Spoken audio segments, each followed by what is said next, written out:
Hoje, o endividamento da empresa, claro que ainda tem muito chão, tem 5 anos pela frente, então, assim, vamos com calma, né, não tenhamos pressa, mas também não mas então, hoje quando a gente olha para o endividamento da empresa, ela está acima de 4 vezes de dívida líquida EBITDA. É um valor, razoavelmente alto para o mercado financeiro, mas que o negócio de transmissão comporta muito bem. Haja vista as emissões que vocês fazem aí, a NTN mais um querequequezinho, assim, é algo que o mercado absorve muito bem.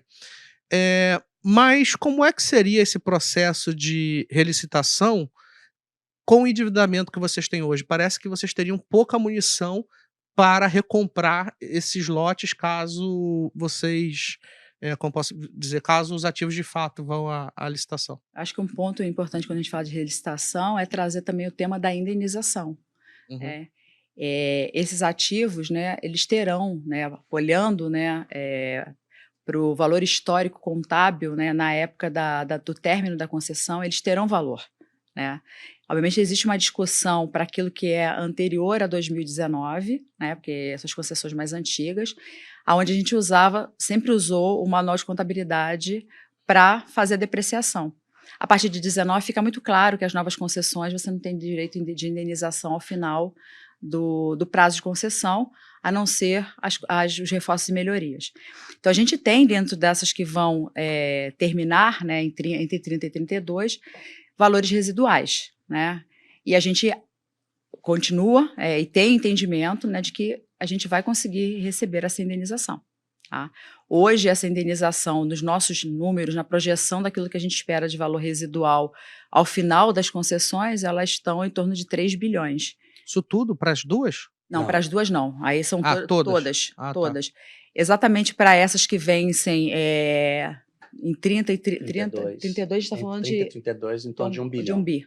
Que compõe essas duas que compõe essas duas concessões. É bastante. É bastante. Eu falo isso porque a transmissão, geralmente, nos 30 anos, chega a 0, praticamente. E a gente está falando de valores históricos, então a gente não está inflacionando o valor dos ativos, né? Basicamente pegando o valor contábil, porque está no nosso balanço, mas existe uma discussão dentro da discussão do vencimento das concessões que isso deverá ser atualizado, seja valor de mercado, seja correção monetária. Então a gente entende que esse valor tende a subir, uma vez que seja definida a regra da indenização. E a parte boa desses valores é que é como se ele tivesse fé pública, entre aspas. Como vem dos ITRs, Sim. como é que a ANEEL vai dizer: "Não, isso não existe"? Sim. Eu falo isso porque isso é uma dor de cabeça, entre aspas, não sei nem se dor de cabeça é a palavra real, mas para as distribuidoras, né, porque à medida que você reconhece aquele investimento na base de remuneração, como é que você vai dizer que se a ANEEL reconhece aquilo ali a cada ciclo tarifário, como é que você vai dizer que não, é outro valor? E essa é uma base blindada, né, então, de fato, é o recurso que a gente espera realmente utilizar, obviamente, numa relicitação. Eu acho que esse ponto que a Kátia tocou também reforça o espaço que você me perguntou sobre né, daqui para frente, né, quando você está alavancada, tem essa discussão, né, nos próximos 5 anos, como né, todos os ativos que vão vencer, mas também tem uma desalavancagem que a gente costuma dizer que é uma desalavancagem contratada, né? Como quer dizer, esse 1,1 vezes dívida líquida EBITDA hoje, com ativos que estão contratados que vão trazer receita nos próximos 12 a 18 meses, que vão desalavancar a companhia a partir do ano que vem. Então, se a gente olhar aqui e aí, isso até é bom falar, que nós tivemos um novo ciclo tarifário, né, que foi publicado pela ANEEL, onde a companhia saiu de uma RAP contratada de 4 bilhões para 4,4 bilhões. Desse 4,4, 4 bi já operacionais, então quando a gente olhar num ciclo de 12 meses, a gente passa a faturar 4 bilhões de reais, não só pela inflação, né, de correção de IPCA e GP, mas também dos novos ativos que entraram em operação. E além disso, a gente tem mais 436 milhões de reais de receita anual permitida de novos projetos que vão entrar. A gente está falando de 3 reforços, em torno de 5 a 7 reforços de grande porte, 3 greenfields e de 5 a 7 reforços de grande porte.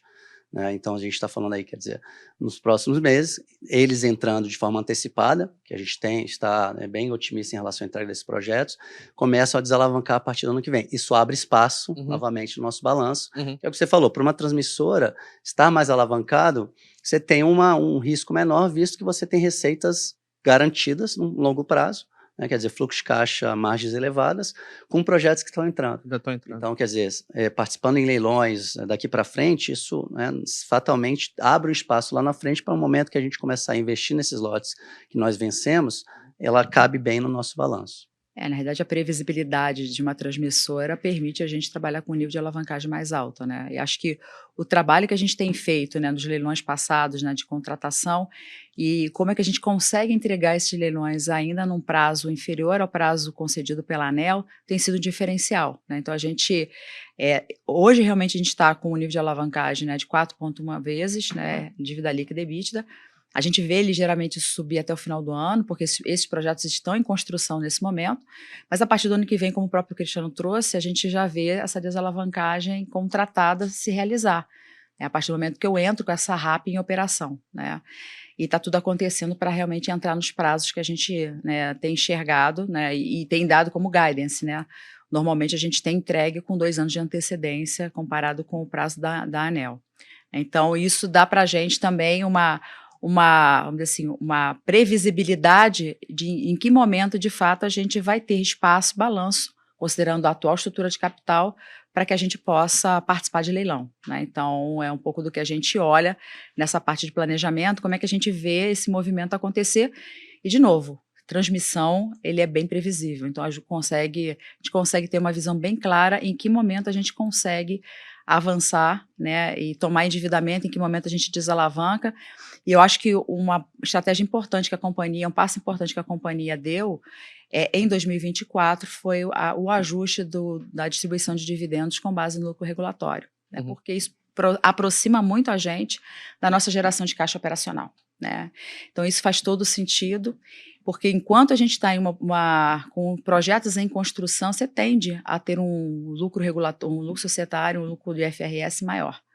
E se você distribui esse lucro societário, você está distribuindo mais caixa do que o caixa operacional que você está gerando, que se aproxima muito do lucro regulatório, do EBITDA gerado no regulatório. Então, com esse ajuste que foi feito ano passado, que a gente declarou que seria 75% como prática, lembrando que a gente tem, por estatuto, 50% do nosso lucro societário, ou lucro IFRS. Ano passado, a gente distribuiu 91%, né, considerando a regra dos 50% no mínimo. E esse ano a gente vem, nos primeiros trimestres, né, tanto no primeiro quanto no segundo, a gente declarou esse 100% do lucro regulatório. Então, considerando essa distribuição do lucro regulatório de 100%, mas todo o nosso fluxo de CAPEX, né, que a gente tem, essa curva de CAPEX programada, a gente consegue ver, a partir de 26, a nosso nível de alavancagem indo para baixo de 4, e aí, obviamente, dando espaço para a gente pensar e estudar próximos leilões, né? Acho que esse é um ponto importante, dado que no leilão, do momento que você, né, leva no leilão, você tem mais ou menos de 18 a 24 meses para você, de fato, ter o desembolso, que é o tempo que a gente precisa para realmente voltar para patamares anteriores de alavancagem, que deixa a gente confortável para, de novo, ir para o novo sprint, e aí sim, investe, de novo, um novo ciclo de investimento. Esse investimento, a partir do momento que ele está maduro, ele entra em operação, você começa a desalavancar.